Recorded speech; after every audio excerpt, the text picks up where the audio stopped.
ইছামতি একটি ছোট নদী। অন্তত যশোর জেলার মধ্য দিয়ে এর যে অংশ প্রবাহিত সেটুকু।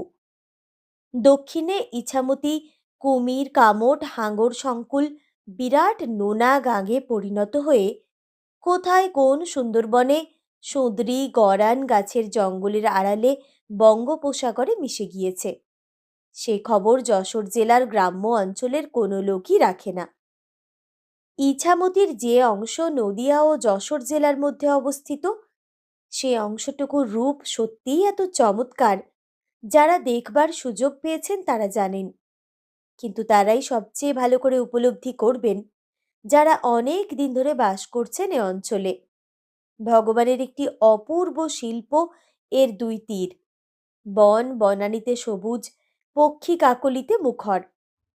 মরিঘাটা কি বাজিতপুরের ঘাট থেকে নৌকো